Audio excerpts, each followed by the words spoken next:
waiting for this. You're not from here. We got a tradition called blood payments. It means I get a piece of you for what you took from my family. You'll pick it up. Welcome to MojoPlays, and today we're fighting our way through Ragnarok to rank every boss fight within Kratos' latest adventure in the Norse realm. For this list, we'll be ranking all the major boss battles Kratos faced down on not only their scope and mechanics, but also their story significance as well. However, we won't be including enemies who you face multiple times like the Dreki, Phantoms, or Ancients.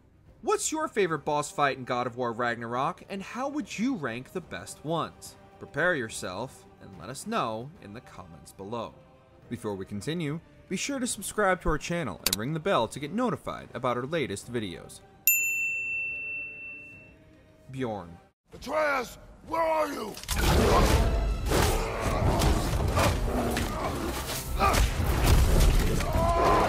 As what amounts to a tutorial boss fight, Bjorn doesn't quite match up to the scale of Kratos' first encounter with Baldur in the previous game, but its narrative importance is just as significant. While out searching for Atreus, Kratos will encounter numerous raiders in his search, which will act as a way to reacquaint players with the series' mechanics. Bjorn's attack is completely unexpected and poses quite a challenge for players still trying to find their footing. However, thanks in no small part to Kratos' Spartan rage, he emerges victorious, only to discover he almost killed his son during the battle. It's a great fight not only for the challenge, but also setting up future events, as well as introducing players to Atreus' newfound abilities. Atreus! Atreus! Atreus! Atreus. What? First, focus. Heal. Gryla. You throw it away! Loki! Loki? Let him go! One of the only major boss fights during the game in which players are in control of Atreus, Gryla herself offers an imposing presence, but it's the shift in mechanics that makes this fight stand out. Instead of attacking Gryla outright, Atreus and Angrboda need to destroy her cauldron, which she's been using to steal the souls of the animals that remain in Ironwood. Can't have Atreus killing his future relatives after all. It's a nice reprieve from the frenetic and unrelenting action of the rest of the game's boss fights, and really makes players master their archery skills as they need precision shots to destroy Gryla's cauldron while avoiding her arena covering spells. What did you do? I saved you. Drakes. Something is coming, and it's not happy.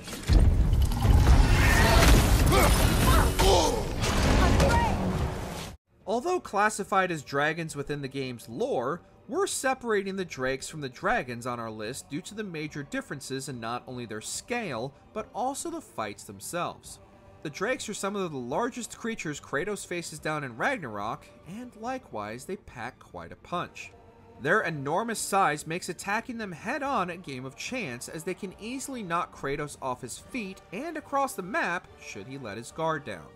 A species that only seems to get larger with each encounter, players will most likely find Gravebelly in Alfheim first, and then face down his larger cousins the Slaghorn and Cragjaw in Vanaheim during their exploration of the crater. All put up an impressive fight, but just as Kratos proved in his fights through the Greek pantheon, size isn't everything. We should have anticipated such a beast in this valley. I never thought I'd live to see drakes in Vanaheim. I just hope this means an end to all this shaking. Maybe by the time we're done in this valley, it won't be such a bad place to settle down. The Raven Keeper.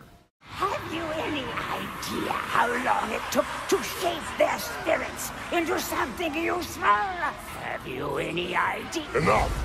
One of a couple boss fights that can only be completed after finishing an almost game-length side quest, the Raven Keeper can only be fought in Niflheim after finding all 48 of Odin's ravens throughout the realms, which is a challenge unto itself. The Raven Keeper challenges Kratos for freeing her babies, and like any good mother, she puts up quite a fight for them. However, for any player who's faced down a Revenant, they should know what they're in for. albeit a significantly more powerful version of a recurring enemy. Like any good boss fight, she doesn't come alone and will summon numerous fodder enemies while she retreats, but once those have been dispatched and she's on the ropes, the Raven Keeper has one more surprise in store, which we'll get to in a bit. Well done, brother. Clearly the ravens, the children, appreciated it as well. Is there nothing to be done for them? I believe we have done something. The Maven. Ah, it appears the librarian would like a word. Lotta Framborg. Sounds like she wants that journal back. No. While the fight against Alva in Alfheim is tied directly into the main story, she doesn't pose much of a challenge boss fight-wise due to the relatively early nature of the fight. However, as the guardian of the Elven Sanctum, the Maven poses a much more significant threat. Although she features much of the same moveset as Alva, the Maven is ridiculously fast and can quickly chain attacks together and has both ranged and charged attacks that can't be blocked, leaving Kratos little room to breathe, let alone form a counterattack. Not only is she ferociously aggressive, but she can also heal herself and prolong the encounter if Kratos doesn't intervene. One of the few fights that doesn't end in death, Kratos and the Maven instead part amicably. Thinks she's protecting them by hiding all this knowledge away. Our ally wishes to read this journal. We are taking the book. Dragons. Got him cornered! While you only really face one dragon in God of War 2018, their numbers seem to have increased in the years between entries. Even without counting the Raven Keeper's ace up her sleeve with the surprise attack from the Pale One, Kratos will still encounter 4 other dragons during his travels, and each one will not be grounded easily. The dragons' ability to take flight and rain down all manner of elemental attacks keeps players on the defensive, and even at ground level, their swipes and gnashing teeth make them all encounters not to be taken lightly. For those who were disappointed by the single dragon encounter in God of War 2018, be careful what you wish for, because Santa Monica Studios is clearly listening.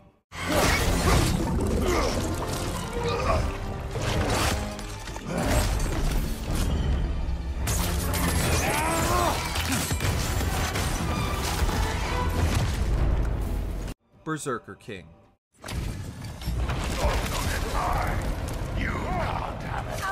Much like the Valkyrie side quests in God of War 2018, the Berserkers pose some of Ragnarok's most challenging battles in the entire game, and that's even before you reach the Berserker King himself.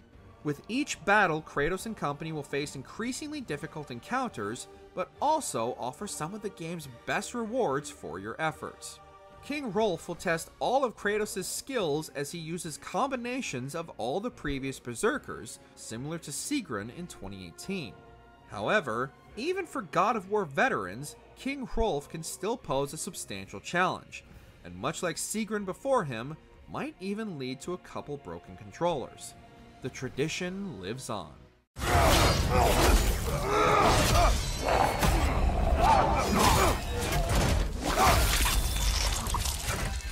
Gna. Traitor! Gna. She's fierce. Attack only if you think we are ready. God of War Ragnarok graciously assumed we were all able to free the Valkyries and defeat Sigrun in 2018, but that doesn't mean that every Valkyrie was grateful. Newly appointed Queen of the Valkyries Gna is none too pleased that Kratos and the former queen herself, Freya, brought down Odin and made her new position relatively obsolete. She challenges Kratos and Freya, but also gives them the option to prepare, and it's advice that should be taken very seriously. Gna could be viewed as the final challenge Ragnarok presents the player, and she holds nothing back. Even those who have bested the Berserker King could struggle with Gna's relentless assaults and combos, and might have even been able to give Sigrun a run for the crown. Unlike Sigrun, however, Gna isn't gracious in defeat, and demands Freya finish it.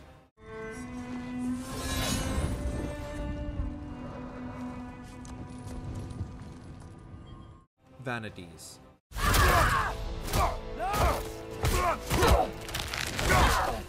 An omnipresent threat during the opening hours of Ragnarok, Freya has seemingly continued her pursuit of vengeance in the years since God of War 2018.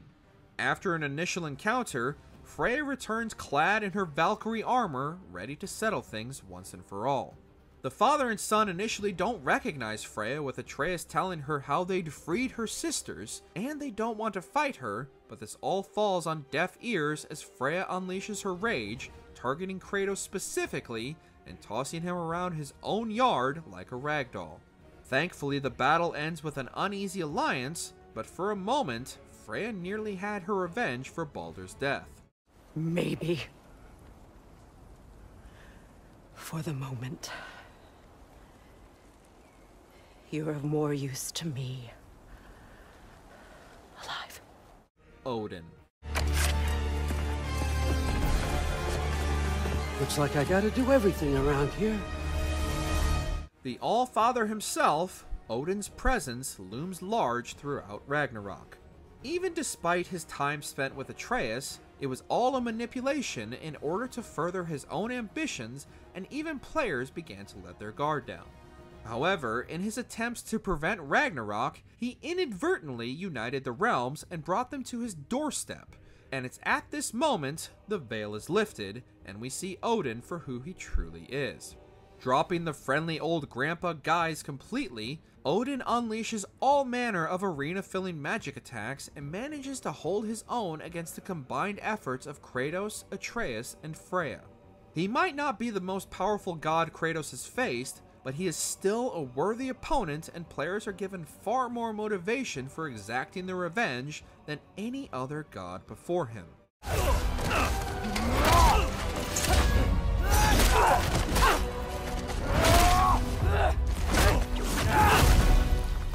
Garm.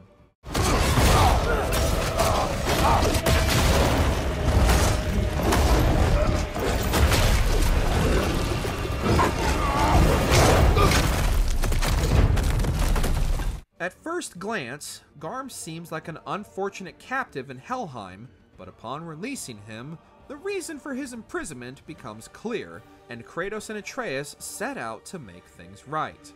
Garm is one of the largest enemies Kratos faces in Ragnarok, and is reminiscent of the dragon in the mountain fight, albeit with a lot more teeth.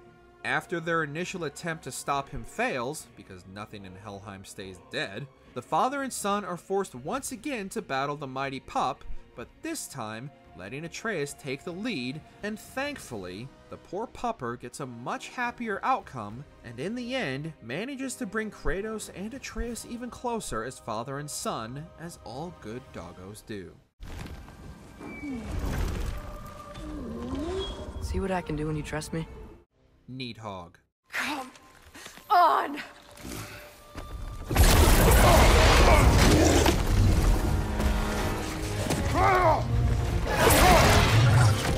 Both Kratos and Freya knew it wasn't going to be easy breaking Odin's hold over Freya, but neither of them could have predicted the lengths he would go to in order to maintain her curse.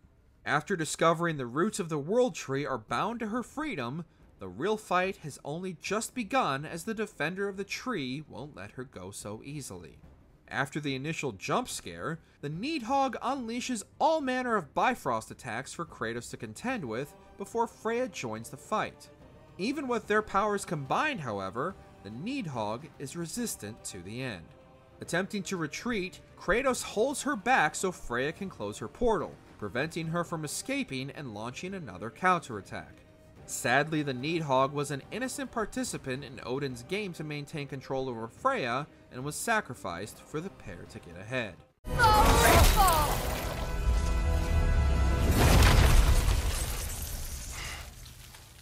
Christ and Mist.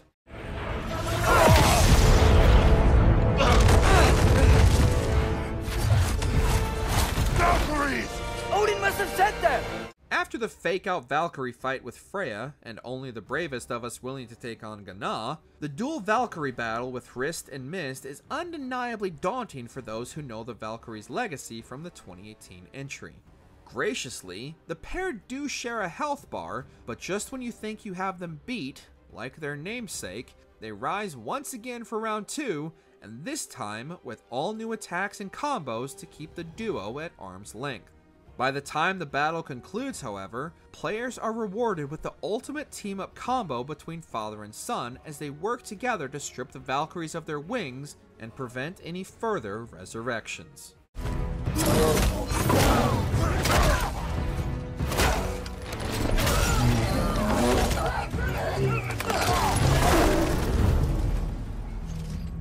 Heimdall. So, what part of the enormous wall made you think, oh, visitors must be welcome? Not since the likes of Hermes have players anticipated killing such a smug and arrogant god. And yet somehow, Heimdall managed to get under players' skin even more so than the motor mouth of Greece. Heimdall's arrogance knows no limits, and his gift of sight gives him the abilities to back up his ego. And it's this arrogance that rightfully puts him in Kratos' path. Kratos comes to the fight fully prepared to throw Heimdall off his game. Watching the shock on Heimdall's face when Kratos lands a blow never gets old, and each subsequent hit is just as satisfying. Even defeated, Heimdall's ego won't let him quit, and Kratos is forced to end the life of another god, unleashing the rage he tried so hard to contain. And while it's immensely satisfying to put an end to Heimdall, it's equally heartbreaking to watch Kratos lose himself in the moment. Kratos, that was just... I don't know if we are breaking fate, or fate's breaking us. Thor. I see why my sons fell to you. Even this lesser version of you. A battle players had been anticipating since the stinger at the end of God of War 2018, Thor did not disappoint. From the tense first meeting to a brutal battle that rocked the Lake of Nine and literally brought down the thunder, the battle with Thor was everything players had hoped for, but it wasn't over yet. With Ragnarok coming to Asgard, the final battle between the two angriest gods in the 9 realms hit all the highest marks of the series and gave players the showdown they had been looking forward to. Now fully leveled up, both Kratos and Thor held nothing back and proved to be evenly matched in both fury and skill.